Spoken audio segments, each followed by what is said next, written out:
A very good afternoon, students. So, today in this lecture, we are going to discuss about the importance of writing in language development.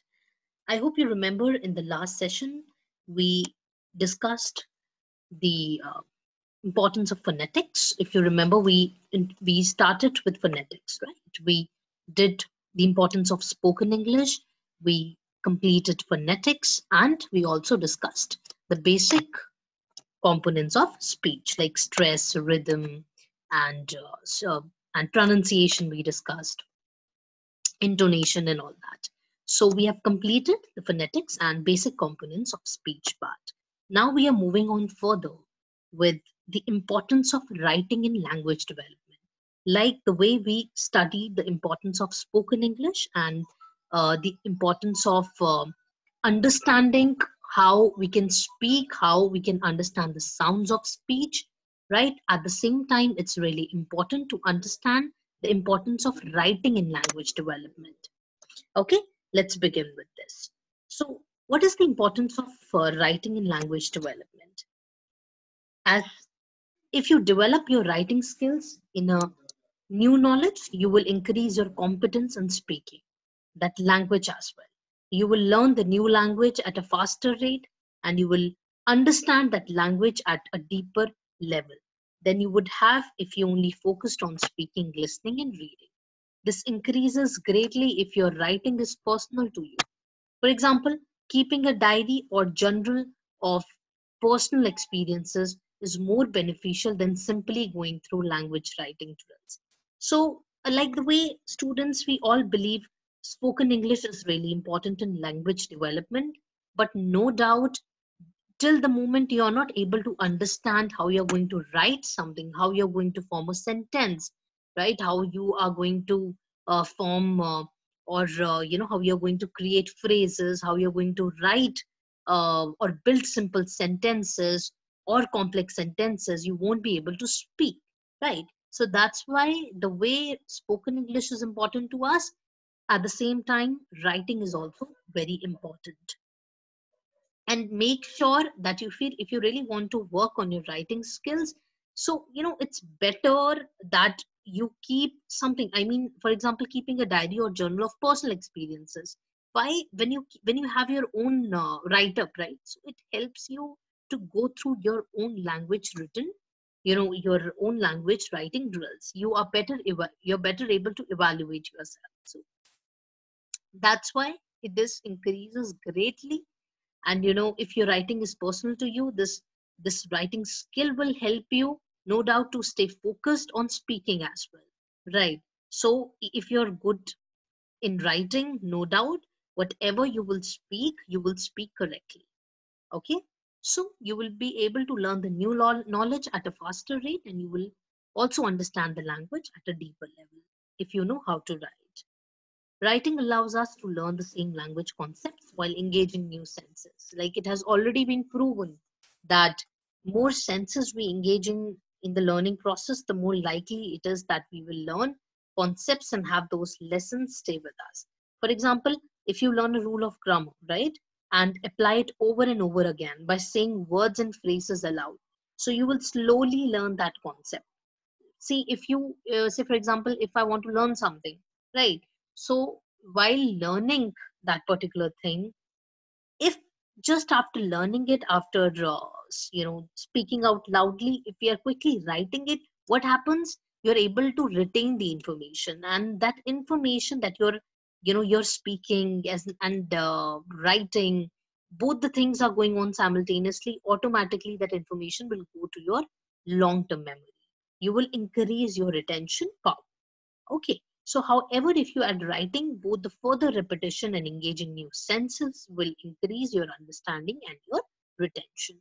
So remember, it allows us to learn the same language concepts while engaging new senses. Writing gives us a concrete way of evaluating ourselves. If you keep your journal entries that you should, you have a way of tracking your progress. If you have kept it up for a while, you should see some amazing differences in your writing skills from the time you start reading to the present. You will also notice that the rate at which you form a thought and then get that thought down on paper has increased significantly as well.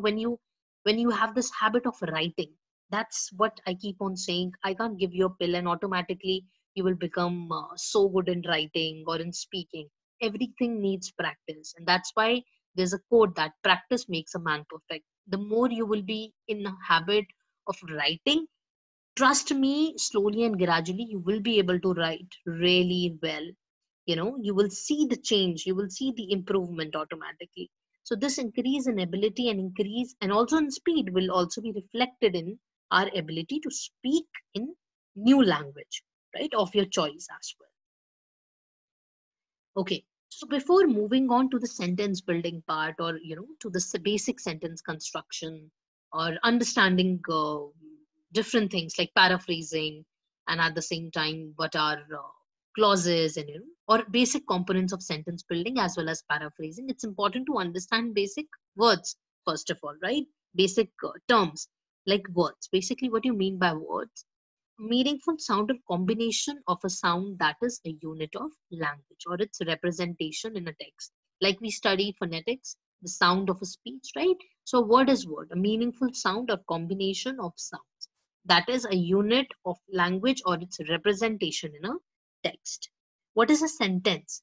A sentence is a group of words that has a complete and independent thought. Okay, so, and what is a paragraph? A paragraph is a group of related sentences that expresses one single idea or main topic. So that is how the chain is. First word is there, then through words we make a group of words which is known as sentence, that is a complete and independent thought, and just because of the sentences we are able to create a paragraph, right? A group of related sentences that expresses one single idea or main topic. So that is how we also learn writing skills. That is how we also build or structure, or you can say frame a sentence. First we need to understand a word, its meaning, how we are going to combine it so that a language will create, right? So that it will represent in a text, and then with the help of words we combine them and we make a sentence. And then after that, if we know how to make a sentence, we can also write a paragraph. Moving on further, let's understand the basic sentence construction.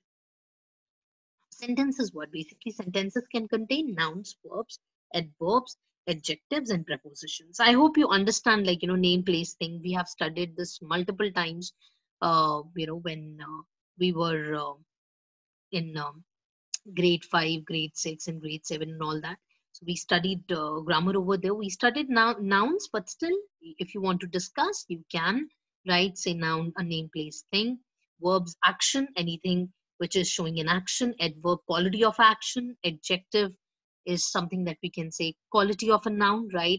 Like, for example, if noun is a girl, right? So a beautiful girl is what? That's an adjective. So quality of a noun: a beautiful girl, a beautiful house, right? Beautiful garden. Okay, all these things. So smart boy. And prepositions. Prepositions: to, up, above, right? At, inside. So these are what sentences comprises of. Okay, complete sentences must contain a subject and a predicate. Now, what is a subject? Usually a noun that indicates what the sentence is about, right? Usually a noun that indicates what the sentence is about. And what is predicate? Predicate is a verb or a verb phrase that describe what is happening to the subject. So that is what predicate is. Predicate is a verb or verb phrase describing what is happening to the subject. And a sentence can be very simple to very complex, right? Simple to very basic to very complex. What are basic examples of simple sentence? Don't worry, students, we are going to do everything in more detail, right? So don't worry about it. So there are certain examples of simple sentences, like the dog ate. So the subject is dog, and predicate here is ate, right? Catty dances. So subject is catty and predicate dances. So basically what I discussed: predicate is a verb action that describing what is happening to the subject, while a subject, usually a noun, that indicates what the sentence is about. So the dog ate. Subject is dog, predicate is ate. Catty dances. Subject is catty and predicate is what is happening with the subject? Dancing, right? She's dancing. So dances. I'm hungry. Subject is I. And what is happening with the subject? Subject is feeling hungry. So I am hungry. Right. Now using linking verbs. Linking verbs do not have action per se, but they are used to describe a noun. They definitely help in describing a noun. Sometimes they are like to be verbs, am, is, are, was, were, right? So these are like linking verbs. The word used to describe the noun that comes after the linking verb is called the subject complement. Okay, I'm just quickly reading this again. The word used to describe the noun that comes after the linking verb is called the subject complement. So sometimes they are like linking verbs to be, am, is, are, was, were, right, etc. So that is linking verb. Now the question arises, why do we use linking verbs? So to describe the subject of the sentence rather than giving it an action, right? For example, the cat is tired. Okay, I am hungry. He is pretty. So to describe the subject of the sentence, if sentence is there, so to describe the subject rather than giving it an action, we are not giving any action, we are just describing a subject. So at that time a linking verb will be helpful, it will be useful. For example, the cat is tired. Here there is no action, we are just describing the subject with the help of linking. Okay, so the cat is tired, I am hungry. Simple, right? Am, is, are, was, were. He is pretty. Sorry. So here there's a mistake that he's pretty, right? He is handsome. Say for example, and she is pretty, right? And okay. So the subject. Now let's understand the components of sentence construction, or what we can say normal simple sentence structure, or how we build sentences or the basic components of sentence building in more detail. Right. Now, what is subject?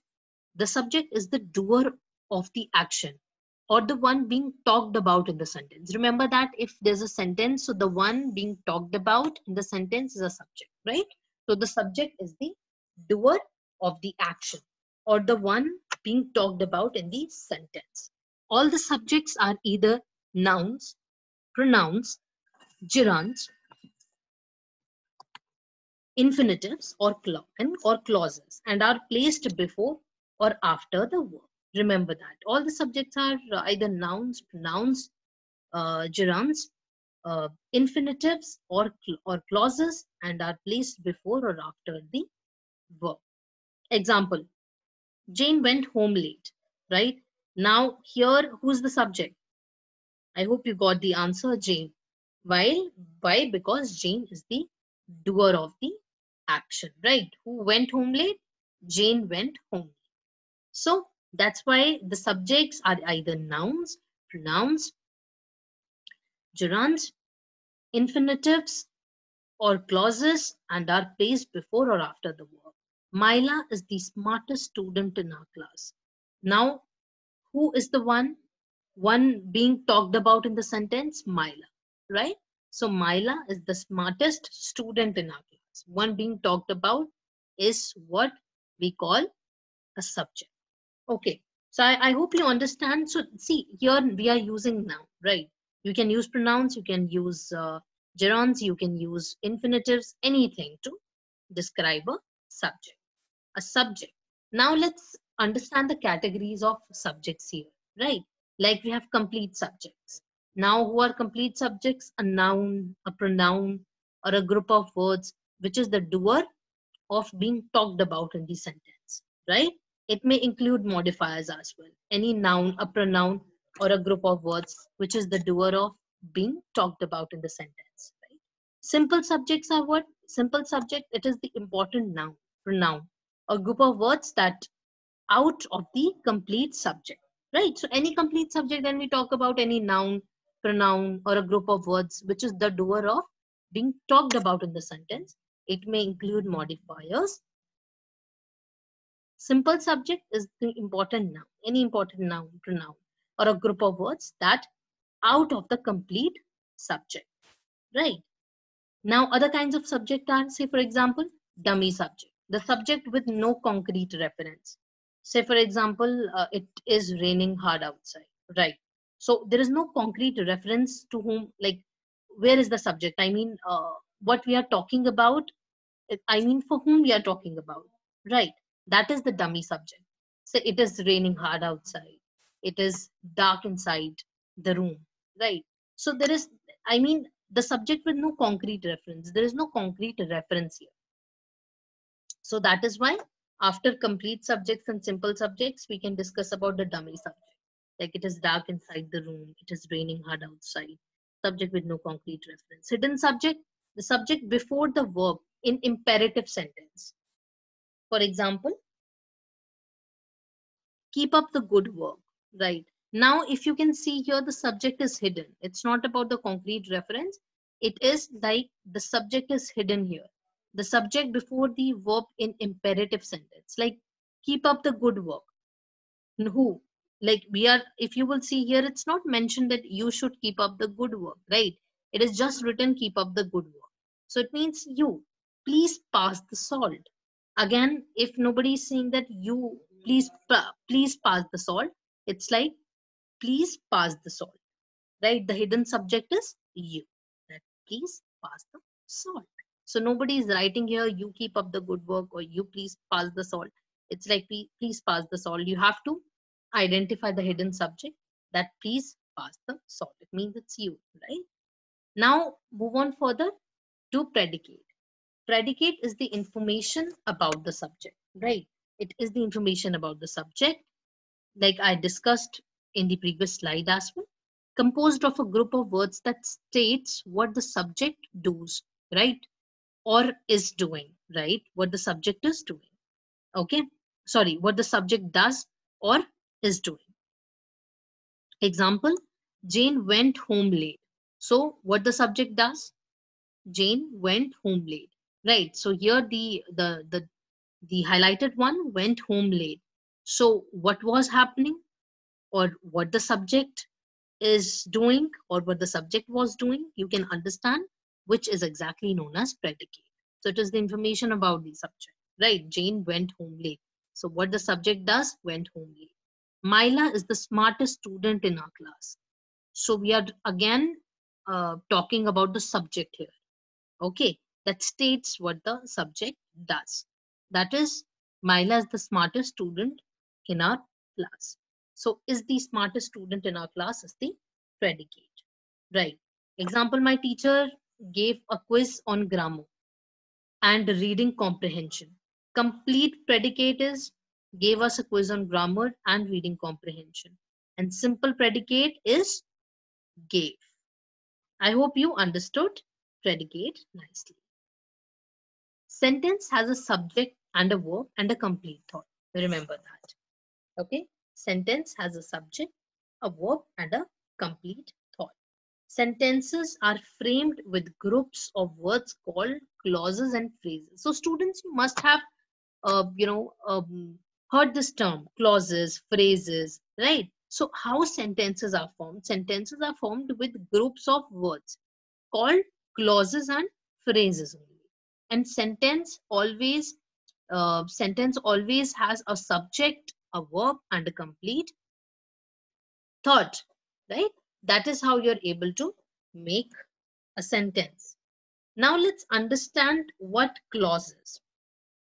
So clause is a group of words with a subject and verb that forms part of a sentence or a complete simple sentence.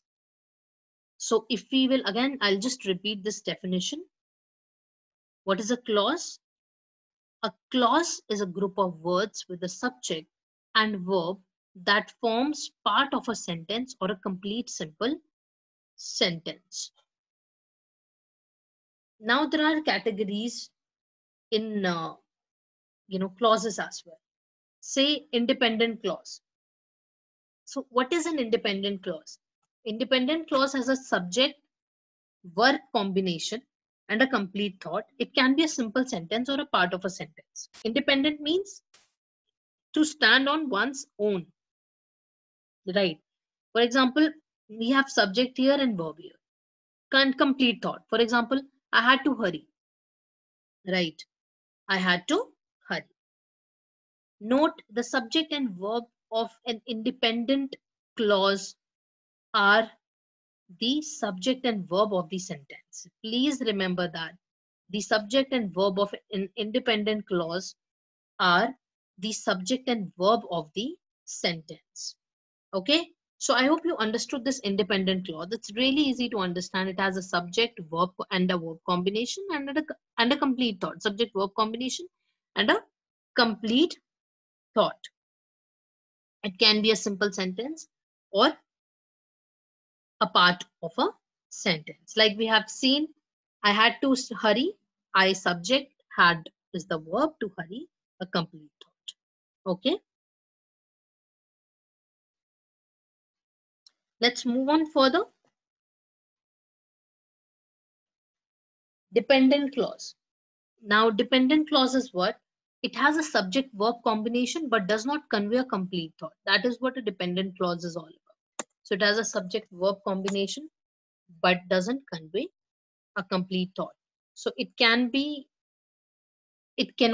a sentence on its own. So for example, we have discussed, in the previous slide, that independent clause, that it can be a simple sentence or a part of sentence, right? And independent means to stand on one's own. If you can see here, to stand on one's own. But here, if you will see independent clause, so it has a subject verb combination but doesn't convey a complete thought, and it cannot be a sentence on its own. So dependent means to depend on something else. I hope you can understand. The word in itself is self-explanatory. This type of clause is subordinate, less important to the independent clause to which it is attached. It starts with dependent word, a subordinating conjunction. Now, what is conjunction? Adding, combining specifically, combining two different, you know, you can say phrases, combining two different phrases, combining two different clauses. Specifically, combining two different clauses together is known as a conjunction, right? Conjunction like and, or. So these are what they are doing. They're combining two different clauses. Because I was late. Subject, verb, incomplete thought. Here you can say because I was late. So subject is here, verb is also here, but incomplete thought. Can you understand with this only? Because I was late. No. I had to hurry. That is a complete thought, right? The subject and the verb of a dependent clause are not the subject and verb of the sentence. Remember that. But here, the matter is the subject and verb of an independent clause are the subject and verb of the sentence. You can quickly see the dependent verbs like after, although, because, before. They can't complete it.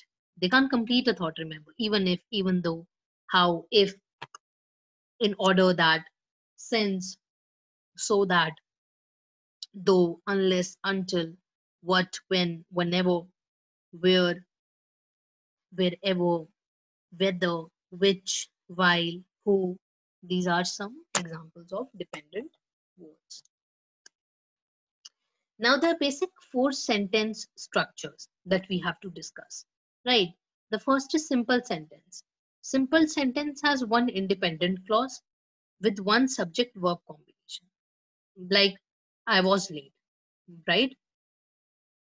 If you remember in the previous slide also when we started this, there were some simple, the dog ate, right? I am hungry. Hmm. So here, if you will see, a simple sentence is having a single one independent clause. There's no conjunction joining two different clauses, right? One independent clause with one subject verb combination and a complete thought. I was late. Compound sentence has two or more independent clauses, each with a subject verb combination, and all are the subjects and verbs of the sentence. Each clause could be a sentence by itself, in fact, right? So I was late, so I had to hurry. Simple, right?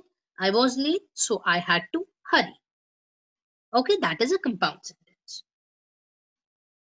Now, complex sentence. Okay, what is complex sentence? Complex sentence has one independent clause and one more dependent clauses. A dependent clause cannot be a sentence by itself. Remember that. Okay, like here we have one example here. Because I was late, I had to hurry. This is a complex sentence. Why? Because it is having one dependent uh, clause and one independent clause. Because I was late, I had to hurry. Right. The fourth one is compound complex sentence.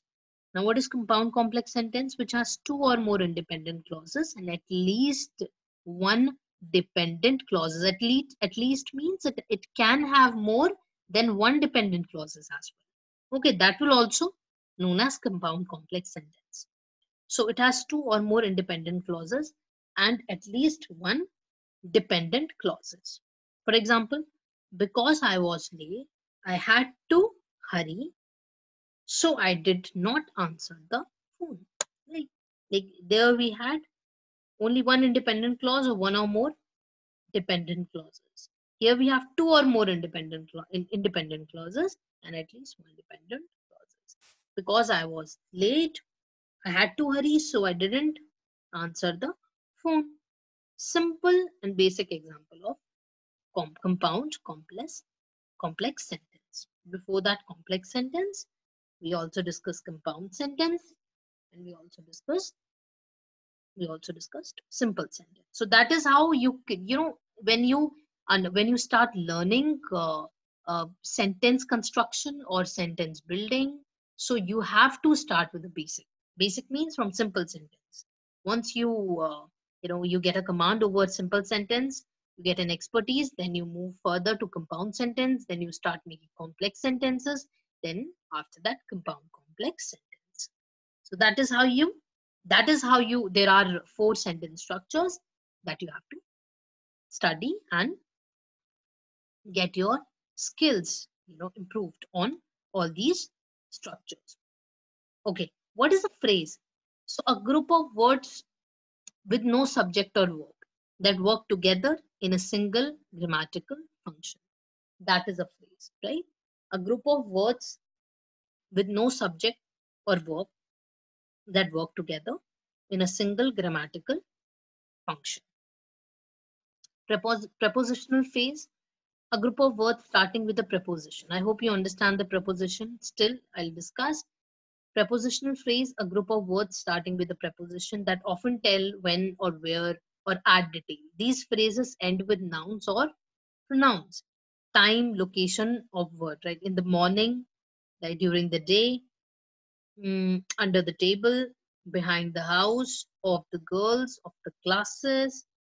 So it's divided into three categories. You can see time, location, of word. These are prepositional phrases. And with the help of this, you can always build a sentence. But our prepositions about, above, across, after. You can do one activity here.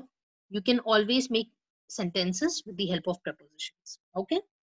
Among, around, at, before, behind, below, beside, between, except, during, from, in, inside, into, like, over, through, under, until, up, upon, with, without. These are the examples of prepositions.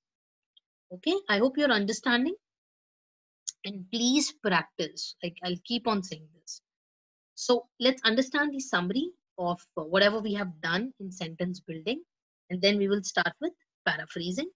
So in the summary part, uh, whatever we have discussed, quickly just do the recap. Clauses and phrases are used to form sentence in English, and the four basic sentence structures are built with independent and or dependent clauses. That's it. Okay, and whatever we have studied, predicate and subject, verb, and everything. That there are all of them. Whatever we study, they all are components, basic components of sentence building. Okay, sentence construction. Now, what is paraphrasing, right? So, paraphrasing involves, okay, students, before, discussing paraphrasing, I just want to say one thing that it's very, see, the moment you are moving on further for, in your career for your further semester, it will be important for you. And being from the law background and what subject you are pursuing, so it's very important to understand that the moment you're working in your career, the moment you're going to write legal drafts, whatever, there are so many important legal writings for you, or you're going to attempt any research paper. So one thing that will definitely help you is paraphrasing. You should know how to paraphrase, right? So let's understand what paraphrasing is all about. Paraphrasing involves taking a passage, okay? It's either spoken or written. It involves taking a passage either spoken or written and rewording it. So paraphrasing, what it means, it means rewording. Writers often paraphrase sentences and paragraphs to deliver information in a more concise way. Right. So what paraphrasing do? It involves taking a passage, either spoken or written, and rewording it. And writers often paraphrase sentences and paragraphs to deliver information in a more concise way. As you will see in the examples below, when paraphrasing, it is important to keep the original meaning so that the facts remain intact. Please remember that you are not going to discard the original meaning at any cost, right? You have to keep the original meaning so that the facts remain intact. Basically, you are writing something in your own words that still expresses the original idea. And that is what the meaning of paraphrasing all about, right? Paraphrasing is common when writing an essay or research paper. Why? Because it allows you to explain important ideas in your own writing skill, right? So it's very common when writing an easy or an essay or research paper, it allows you to explain important ideas in your own writing style and focus on the information that is most useful in making your point. Even when you put someone else ideas into your own words, you must cite the source of your information. Remember that it is very important to cite the source, right? Why? Because this gives credit to the original author for their ideas. So that's why paraphrasing is really important, right? It's about rewording, it's about giving credit to the original author, and at the same time, you make your point of view, right? And you explain important ideas, but in your own writing style. So it is slightly different than summarizing. Please, students, never confuse yourself with, summarizing and paraphrasing. Paraphrasing is slightly different than summarizing. It is not summarizing, right? When you summarize a passage, so what happens? You focus on restating only the main idea in your own words. Like what we have done, we have summarized, the summary that we have written. What we have done, it's not paraphrasing. It's just restating only the main idea in your own words. While paraphrasing, on the other hand, aims to provide most of the information in a slightly condensed form, right?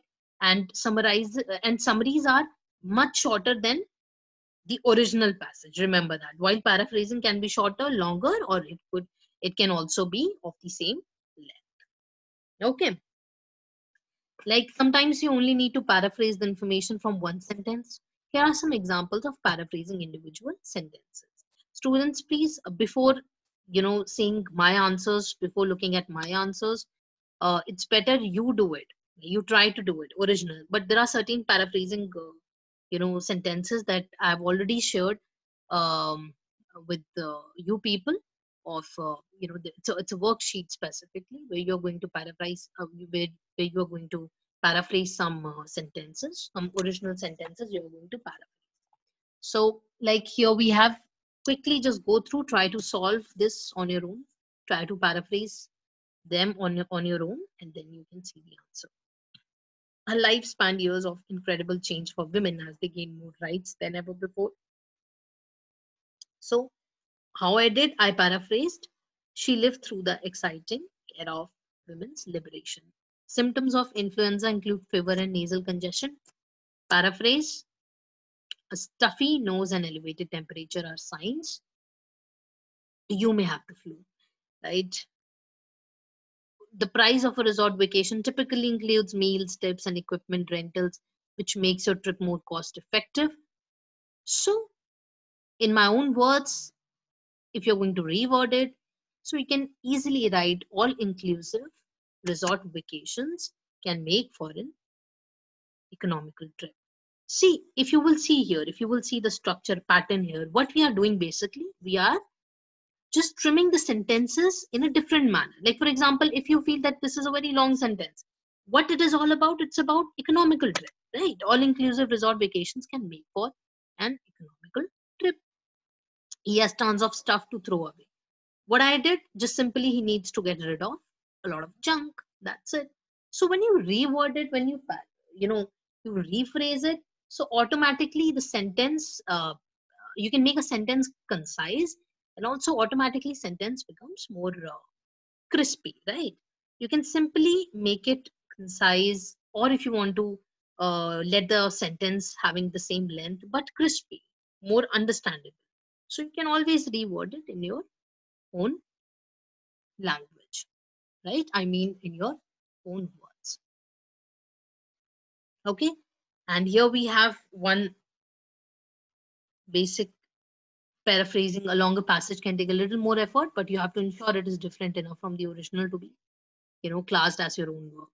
So here is an example of paraphrasing a paragraph from Family Values and Feudal Codes, The Social Politics of America's 21st Century Gangster, Journal of Popular Culture, and Duke University. It has been taken 2004. Original passage, if you can just quickly read this. I'm not going to, read this for you, right?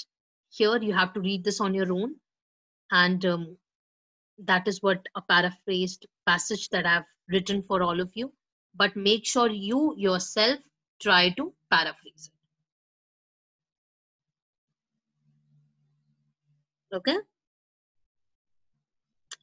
Like in the first season of the so Sopranos, Tony Soprano's mobster activities are more threatened by members of his biological family than by agents of the federal government.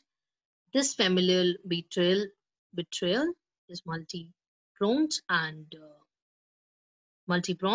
Tony's closest friend and associate is